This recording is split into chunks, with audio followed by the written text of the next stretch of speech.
Okay, listen, we get maybe one new traditional MMO per year if we're lucky. There's a lot of other semi-MMOs that come out, but if we're talking about a classic style, old school MMORPG, we don't get many. It is a rare occasion. So when one does come along, it's a pretty big deal. I love the genre. I enjoy playing new games.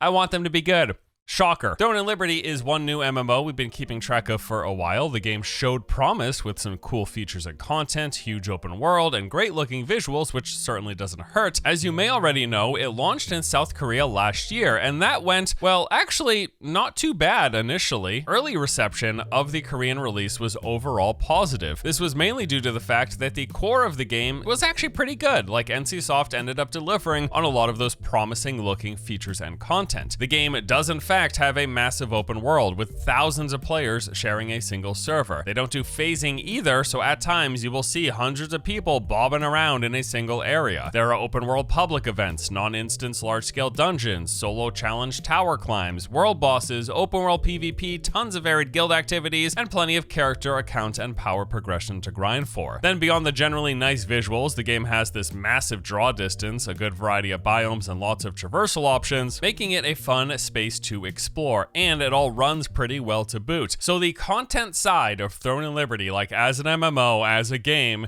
actually appeared pretty solid. It was pretty solid. People seemed to enjoy it. There was also the fact that many of the gameplay and systems complaints people had during early beta testing had been addressed. Combat was overhauled from its previously static nature with no mobility. You literally stood completely still staring at people spamming attacks. If you moved at all, you did 0 damage. This was changed to a more dynamic and fluid system, more in line with modern day tab target MMOs. It's now more balanced. You can move while doing basic attacks. There's also many skills that have built-in movement or can be cast while on the go. And finally, they removed the autoplay feature called Astral Hunting, where you could click a button and the game would play itself, farming and grinding for you while you were AFK. In removing that, they also retuned a lot of the progression and farming speeds to be more in line with the fact that people would actually be playing. So yes, thanks to the game actually having a decent core foundation of systems, features, and content, the initial reception to Throne and Liberty's Korean release online and in reviews on message boards, it all seemed pretty darn good. However, once the honeymoon phase faded and people started diving into the end game, some of the bigger issues started cropping up. Near the top of the list, unsurprisingly, from a game developed by NCSoft,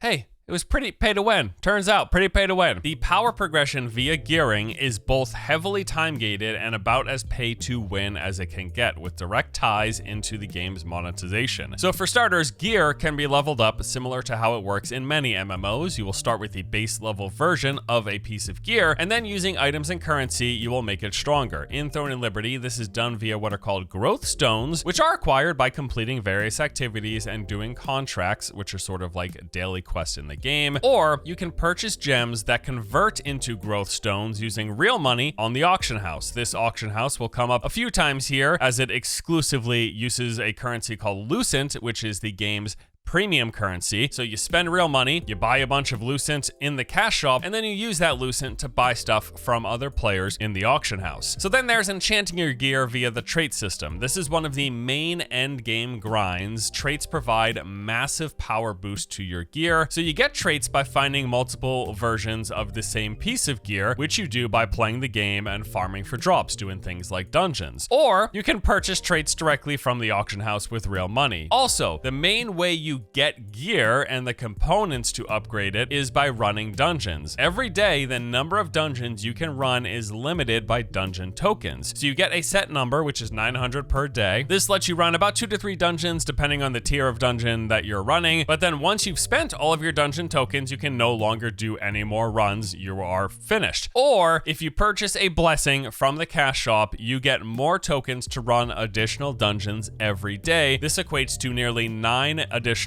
tier 2 dungeons per week. This lets you drastically speed up one of the biggest bottlenecks for progression in the game, because running these dungeons are how you get the gear to power up your stuff, and you were limited by day, and you can buy this blessing that lets you run 9 more tier 2 dungeons every single week. Then there's also the fact that skills have progression. Getting a skill to its highest rarity and level provides another big boost in power. You level up skills by using training books, which are acquired through various means playing the game, or you You guessed it, you can make books by purchasing gems with real money in the auction house. Basically, you can pay to acquire and speed up nearly every aspect of the endgame power progression. You do have to play to get things like the base level versions of gear, to get certain resources, and to level up certain things, but that is all relatively easy. Everything else about progressing your power, the gear leveling, the gear trading, the dungeon runs you can do per day, and the leveling of your skills, that can all be accelerated greatly just by spending money. So the TLDR is, this game is very pay to win. Even its most ardent defenders, the people who love this game and still play the Korean version every day, they all agree it's pay to win. You got people saying, yeah, I'm pretty near max level. I almost got all my traits done. I got full purple gear. But also, yes, the game is pay to win. People who swiped got there way faster than I did. Now, it is still the case that for a lot of these things, the gates to getting this stuff is the fact that it needs to be farmed by someone. Some real player somewhere has to get them. The real power increase comes from stuff that, yes, you can farm, takes a long time, or you can buy it to extremely accelerate it by spending real money, essentially. Not even essentially. You spend real money, you get Lucent, you trade that Lucent.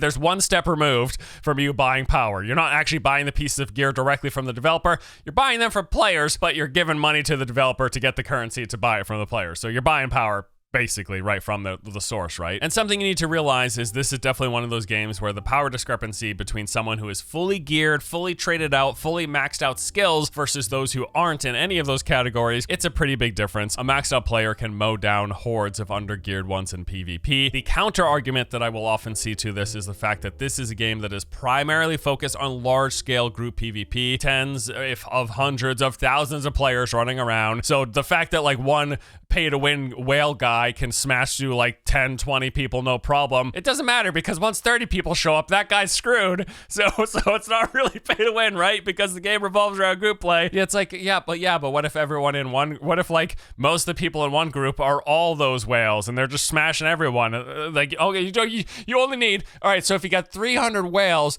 you only need 3,001 other players, and then they've tipped the scales. It's like, dude, bro, no, I'm sorry. It's clearly pay to win. Like I said, though, there doesn't seem to be a lot of pushback against this, even from the people who are really into the game. They seem to mostly agree, at least from what I've seen, what I've read, the people I've spoken with. People I know who play this every day. They're like, yeah, I like it. It's super pay to win, but I do enjoy it. Anywho, so yes, you can get just as powerful as a free-to-play player. It just takes a much longer time, weeks of grinding, and also worth noting, it pretty much requires you being part of a big dominant guild on your server. So just bear that in mind. If you want to play Throne and Liberty, and I do, if you're not probably going to play hardcore from day one, if you're not going to be part of this big massive guild that's dominating your server, giving you access to all the best stuff and the best drops, you're going to fall behind pretty quickly to the swipers. This is not really a game that you can solo or even play with your group of buddies. You're five dads who like grinding MMOs on the weekends. Unless you guys get in a big horde of players, you're probably pretty screwed in this game as well, in the sense that you will fall behind. There's still a game to play, and maybe that's what you do, right? But yes, Throne and Liberty is a large-scale PvP focused game. It is a guild focused game, and if you're not grinding nonstop, if you're not part of a big group, or if you're not swiping, you're gonna fall behind. There is PvE to be enjoyed though, but that does only go to a point. That is not the main focus of Throne and Liberty. You should realize that once you finish leveling, it's all about large-scale group activities, specifically slanted towards favoring the PvP stuff, because there's a lot of it. There's a big focus here. And that can be fine, right? And this is probably what I'm gonna do. Like, if you just want to explore the world, if you want to see some content, you want to level up, maybe play for a few weeks or something, Throne and Liberty looks like it actually will deliver on that front. But if you had any inclination towards playing for an extended period of time, towards being anywhere near the top and doing much of that end game, just realize everything that we just talked about will be part of your experience. Now, beyond all the pay-to-win stuff, it seems like one of the bigger issues that has plagued Throne and Liberty since its release has been the massive amounts of botting. So bots in any MMO, that can be annoying, right? They're online farming 24/7. This can be messing up the economy. They can be clogging up grind spots, preventing you from getting drops that you're looking for. Maybe if your MMO that you're playing has mob tagging, they can be tagging quest mobs, which screws you up. That could be happening. Nobody likes having any MMO overrun by bots, right? It doesn't matter what game it is, but it's a bit of a bigger issue in Throne and Liberty, specifically for how it affects endgame, because Throne and Liberty does have a big focus on competition. competition with its ranking and leveling system for players and guilds. So in the Korean version of the game, guilds with players using autoplay macros and or bots have been gaining a significant lead over guilds who don't, as they are able to constantly farm materials and currency with those bots running all day, and then use that into feeding and boosting their ranks and levels. Why do guild ranks matter? Well, they actually matter quite a lot, because the #1 guild on every server will gain exclusive access to a castle, which if defended rewards them millions of Solent and Lucent. Solent is the in-game currency, think just like gold equivalent or something, whereas Lucent is that premium currency that we mentioned earlier. Guilds who have just normal players playing,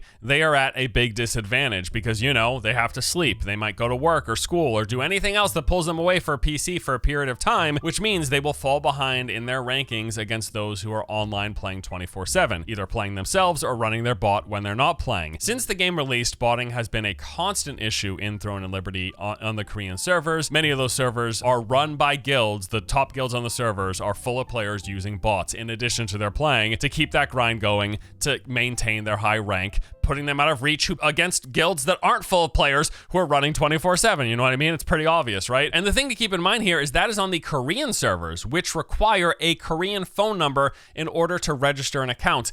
That requirement isn't going to exist globally. You can just make it's a free-to-play MMO. So seeing as the game is free-to-play, it is likely that botting is going to be an even bigger issue in the global release, unless they crack down on it and do more bans, because you can ban a botter, right? But unless those are hardware bans, they're just making a new account and they're coming right back, and they won't even have that obstacle of requiring a phone number to make an account like they do in Korea, which just means it's going to be that much easier for botting players to populate new accounts and start over. And you know, the funny thing is, the game had a built-in bot system when it was first coming out. That astral hunting that they removed from the beta due to beta tester feedback, only for the game to then end up being full of players botting anyways. Wow, it's almost like they knew, right? It's almost like they knew this game is probably gonna have bots. We probably won't be able to stop them, so we'll just put botting in the game. But then they removed it because people were upset, but now bots are here anyways.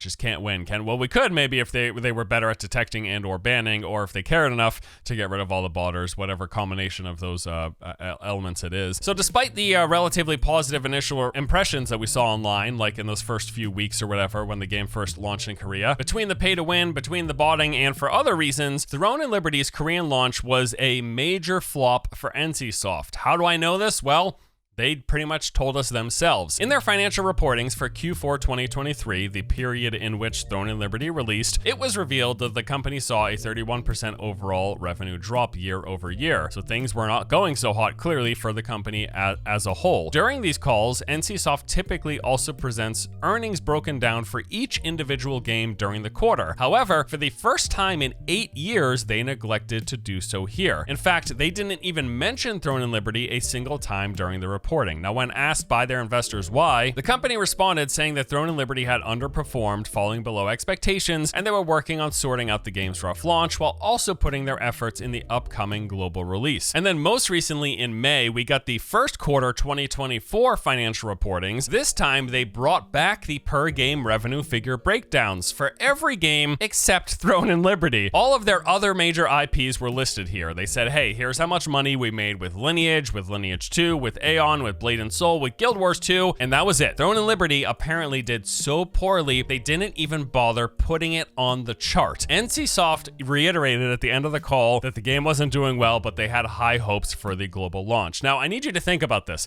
After over a decade in development, hundreds of millions of dollars in funding, they launched a brand new MMO, and they didn't even bring it up in the reportings of the quarter that it came out in. They didn't even bother putting it in the bar graph in the most recent reportings a quarter later, next to Lineage and Aeon and Blade and Soul. Like, are people even still playing those games? Lineage came out in 98 after all. Guild Wars 2, it gets memed a lot, but I like the game. I actually think it's a pretty great MMO. It's just really dated at this point. At the very least, I think they need a visual overhaul, but apparently they're working on Guild Wars 3. Anyways, it must be doing well enough because Guild Wars 2 constantly gets brought up as NCSoft's highest earners, unlike Throne and Liberty. So just out of curiosity, by the way, knowing all this, I decided to put all 5 games into Google Trends.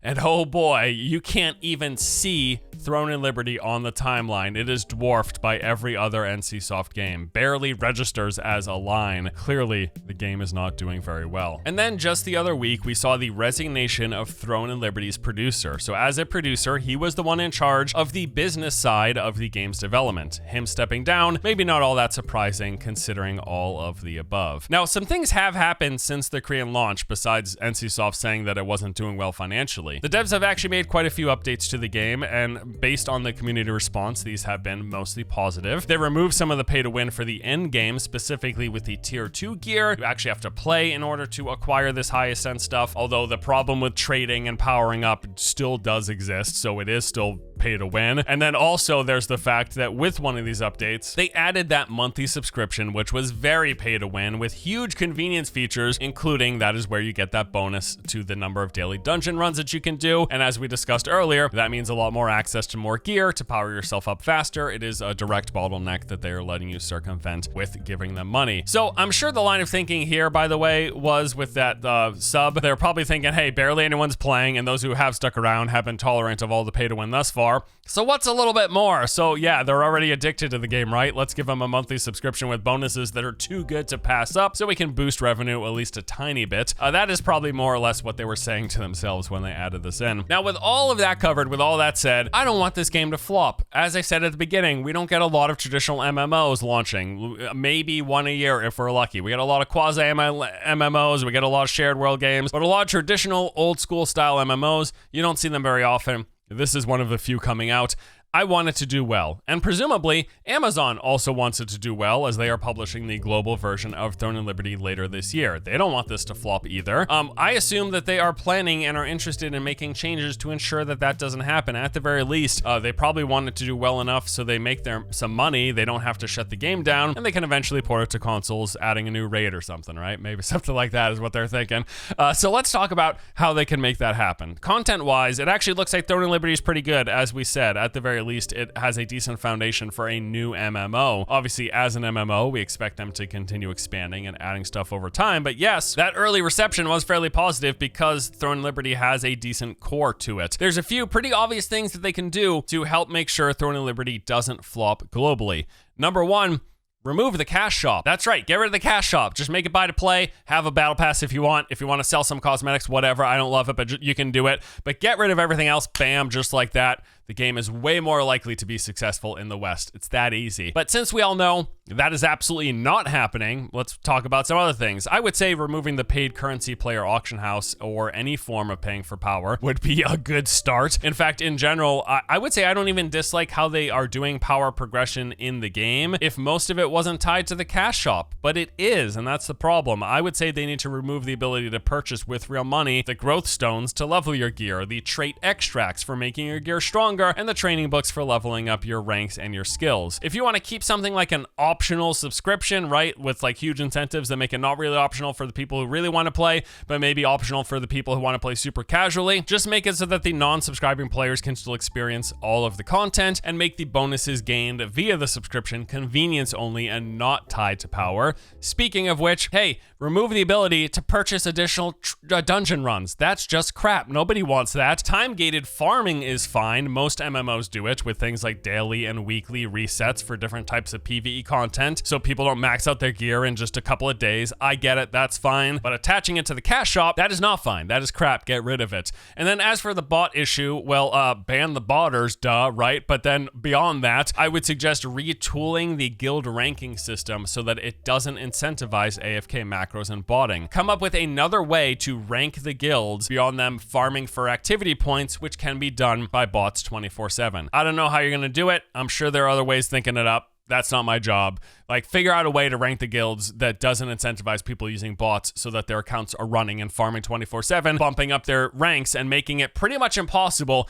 for anyone who's not sleeping 3 hours a day. Even those people, they're gonna fall 3 hours a day behind. Like, it's crazy. Make it so that the guild rankings aren't impacted or can't be boosted by people just running 24/7. I don't know. Come up with something else, right? Just come up with something else to influence the guild ranking systems with how big of a deal it has in this game. As of now, we've really not gotten any concrete details on what, if any, major changes to expect between the Korean and global versions of Throne and Liberty. I would say that if little to nothing changes, I expect we'll be looking at a MMO launch probably similar to that of what Lost Ark saw. The game will release and attract a decent number of people, especially here in the West. I wouldn't expect it to reach exactly Lost Ark's peak player counts, but who knows, maybe. You'll see lots of people playing for those first few days, that first week, maybe the first 2 weeks, it'll be doing pretty well, getting some steady numbers, right? But then it's gonna drop off pretty darn hard in subsequent weeks as players start running into all of that time-gated progression that you can skip by swiping in the cash shop. Maybe it does well enough to finally show up on NCSoft's financial charts, but hey, who knows at this point? It hasn't been off to a really good start. They have said they're focused on the global release, and hopefully what they've been focused on isn't just the localization. Hopefully they've also been focusing on the various aspects of the power progression of how the game is just laid out for people and how they experience it, the user experience of the game. Hopefully they've been more focused on that, how it pertains to the cash shop, or rather preferably how it doesn't pertain to the cash shop. I don't expect this game to take off. Like, I don't expect it to be the next great MMO. As of now, yes, I am thinking it will be fun enough for a week or two, and then that's probably all. But hey, who knows? Maybe Amazon has some big surprises. We shall see. That is all for today. Thank you as always for watching. I hope you enjoyed. I'll continue to keep you guys up to date as we near Throne and Liberty's release. But until then, see you next time.